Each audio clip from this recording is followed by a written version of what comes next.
finally joined by my special guest. When I try to get her to join me, she doesn't want to, but as soon as I leave the door slightly open I've been ignoring for her for long enough, she comes right in. It's adorable.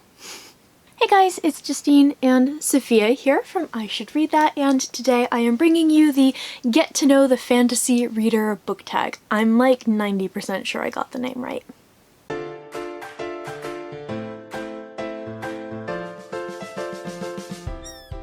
So the original tag was created by The Book Pusher, and I saw this on Rhea from the Bookfinches channel, so I will go ahead and link both of their videos down below. But basically this looked like a really fun tag.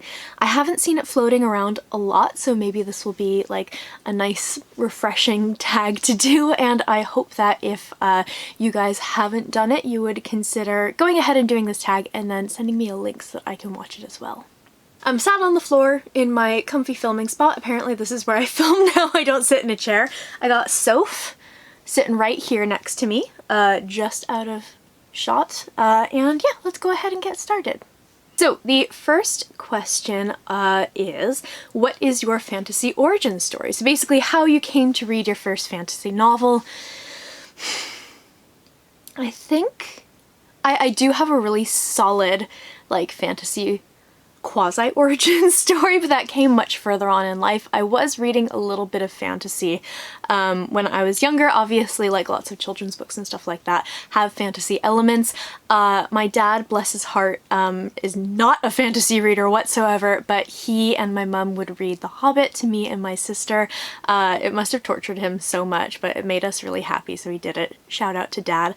So I've kind of had fantasy in my life for pretty much the entire time.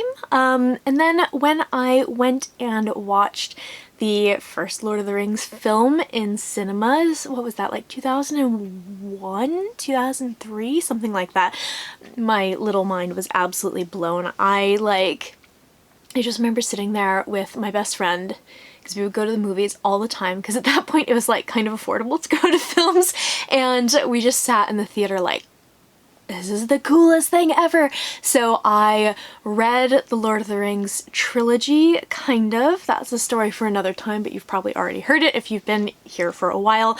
And then I just started seeking out whatever I could for fantasy. So I would go to Borders, rest in peace, and sit in the very extensive fantasy section and just pick stuff that looked like they had cool covers. So I read a lot of random stuff, a lot of stuff I don't remember. Quite a lot of Mercedes Lackey stuff, and just random bits and pieces here and there, because I didn't really have any way of finding stuff that I knew I would like in terms of recommendations from other people, because the internet, not what it was today. So I sort of had my initial fantasy phase, and then it died off a little bit. And then I got back into fantasy just after I graduated from college, when I picked up Eye of the World and just absolutely devoured it. I loved it, and that just sort of kick-started my love of fantasy again. If you could be the heroine in a fantasy novel, who would be the author, and what's one trope you'd insist be in the story? See, the problem with this is that I really like grimdark fantasy. I really like fantasy worlds that would suck to live in. So I'm gonna go ahead and maybe play it a little bit safer. I haven't read these books in a really long time, so I might be shooting myself in the foot, but I'm gonna say Tortall from Tamora Pierce's sort of series of quartets, because that seems like a relatively safe place to be, but still exciting and fun. And in terms of a trope that I would want to be in the story, I know that it's not popular anymore, but I love the Farm Boy of Destiny storyline. I love the trope. You know exactly what you're gonna get, and there's something about it that's so comforting. So maybe I would be the Farm Girl of Destiny. I don't know. That sounds like fun. What is a fantasy book you've read this year that you want more people to read? I think a good one for this is actually the book that I'm currently reading. I am reading Phoenix Extravagant by Yoon Ha Lee. This is cheating a little bit because it's not actually technically out yet. It's one of the books that got pushed back from the pandemic. So I think it was originally meant to come out in May. So I have my Goldsboro like sci-fi book of the month thingy, my hard copy for that, but it actually comes out in August now. So it's like kind of half released, sort of released, and I am loving it. It's so good. It's like an incredibly imaginative world. It's super fun, but it also has like darker implications. It's set in a city that has basically been conquered and colonized, and we follow a character who is non-binary, who is an artist, trying to find work. Their sister is kind of a revolutionary whose wife was killed during the takeover, and they end up getting recruited to be an artist for the military branch of this new government, and their job is to paint sigils that will basically bring to life these automatons, and they find out that there's darker things at play here, and it's so good. It is so fun. It's absolutely compelling. It is so addictive, and it's so good. So when that comes out, I'm gonna want more people to read it. The next question is, what is your favorite fantasy subgenre, and what subgenre do you not read much from? So my favorite fantasy subgenre is definitely, I think, grimdark, or kind of epic fantasy, a tie between the two. I have some issues with grimdark. It has to be kind of the right kind of grimdark, but when I enjoy it, I love it so much. And of course, like, epic fantasy is just amazing. It's so good. It's just like the perfect place to escape to from everyday life, whether things are going great or things are going terribly, if there's a pandemic on, if, you know, life is completely normal. I just love falling into an epic fantasy book. A subgenre that I don't read a lot of is urban fantasy, and that's mostly because I really don't like it. I have a tendency to be really picky about books that are set in the modern world that have fantasy elements. Sometimes they're amazing, but I've read a lot of ones that I really don't enjoy. However, most recently I did read The City We Became by N.K. Jemisin, and it is so good. It's like the perfect urban fantasy, and it's super weird, which probably helps quite a lot. Who is one of your auto-buy fantasy authors? So an author that I'll just automatically buy whatever they put out. I mean, Abercrombie is a really easy choice. Also, R.F. Kuang, who wrote The Poppy War and The Dragon Republic and soon to be The Burning God. Fonda Lee, another good one. N.K. Jemisin, who I discovered this year. Not discovered, I finally read one of her books this year, and I've now read like 6. There's a lot of auto-buy fantasy authors for me, which is kind of a problem because it means that I'm just buying stuff left and right. How do you typically find fantasy recommendations, whether it's Goodreads, YouTube, Instagram, whatever? I get a lot of my recommendations from Twitter. Book Twitter. I follow a lot of authors who are very vocal about books that they love, sometimes more vocal than they are about their own books. I have a ton of sort of reviewers and bloggers and booktubers whose opinions I really respect, and I know that if they like something, then there's a good chance I'll like it, or if they don't like something for these reasons, then I may end up liking it. So a few of those people are the folks at the Fantasy Inn, are amazing, and I've gotten tons of great recommendations from them. They are a sort of collective book blog.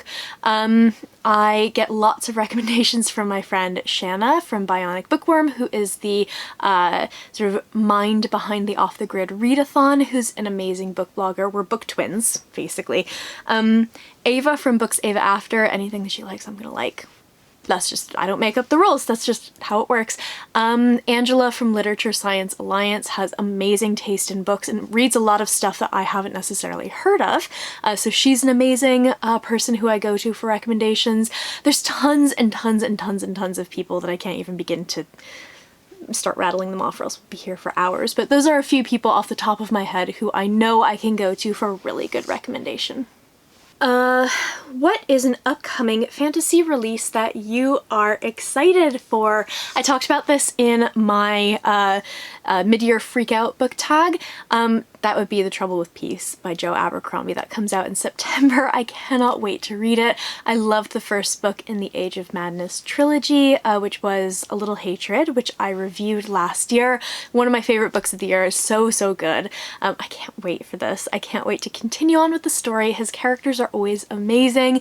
I love the First Law world. It's so fascinating and it's so good. He's such an amazing writer and I cannot wait to read that.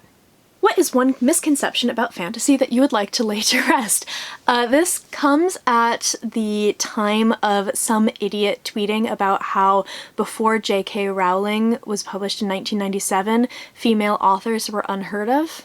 Which sounds like such a stupid thing to say, but genuinely a lot of people think that women were not writing fantasy, or this person thinks that women just weren't writing at all, but a lot of people think that women just weren't writing fantasy until now. And obviously we have a lot of female authors who are getting a lot of attention these days. People are becoming a little bit more insightful into the types of books that they pick. They're realizing that they're only reading men. They realize that they're not reading authors of color. They realize they're not reading queer authors. So you have readers becoming more insightful. And with that, you have a lot more female fantasy authors coming to the forefront and becoming more popular. However, I feel like there's this idea that women weren't really writing sci-fi and fantasy, except for like Robin Hobb. She's the one that everyone knows of, and a lot of people actually think that she is a man. So like every book event that I seem to go to that has female authors on the panels, there's always a really well-meaning question from the audience of, with all of these female fantasy and science fiction authors who are writing these days and being published, why do you think it is that there's this sort of explosion of women writing these genres? And the answer is always, they've always been there. Always. They have always been there. And one of the reasons why they were not as noticeable is because people have this tendency, and it's starting to be dispelled now, but people have this tendency to believe that fantasy is a genre for men. Warriors with their swords banging their chests and, large boobied women in really, really unhelpful armor. Just battles and like dude stuff and all of that, which there is plenty of that in fantasy, but there's so much more to the fantasy genre, and I would love it if people would realize that. And there's so many subgenres of fantasy. There's something for everyone in fantasy because it's such a wide-reaching genre. I'm going on a ramble. On an absolute ramble, so I'm going to cut myself off, but basically women have been writing fantasy for a long time. It is not just a genre for teenage boys. There are many of us here. Okay, so this question is, if someone had never read fantasy before and asked you to recommend the first 3 books that came to mind as a start, what would those recommendations be? This is really hard because I try to pride myself on recommendations and making sure that the books that I'm recommending to people are things they're actually going to like and not just things that I like. Because I think that it's very easy to kind of get caught up in stuff that you like yourself and then not realize that the person you're recommending to actually hates, I don't know, talking animals or something. Why they would though, I don't know. So I really like to tailor my recommendations to people. I like to ask what books they enjoy, what TV shows and films they enjoy. There are a couple of safe places to start, so I think Tamora Pierce would be a really safe place to start with the Alana books, the Lioness Rampant quartet. I think that if you recommend a fantasy newbie Lord of the Rings, you should be put in fantasy jail, because that's a bad idea. I think another really good one would be something like if they enjoy historical, dark, gritty kinds of dramas, the Greenbone Saga by Fonda Lee would be a great place to start, because that's very, even though it's like super fantasy, because like people literally have superpowers, it's very light, I feel, on a lot of the fantasy elements. It feels very much like it's grounded in reality. What else? I would probably also consider recommending Uprooted by Naomi Novik, because it is a sort of full-length fairy tale, and people are so familiar with fairy tales and they have so much nostalgia for people that I think that would be a fairly safe place to start. Okay, so the next question is, who is the most recent fantasy content creator that you've come across who you want to shout out? I don't know about most recent, because I have no memory for these kinds of things, but a few people to shout out I really enjoyed. Hold on, let me get some YouTube channel names. So a couple of people that I've already mentioned, like Angela from Literature Science Alliance is a really great channel for fantasy. Cass from What Cass Read is probably one of my favorite booktubers ever. She's got really, really good taste in books.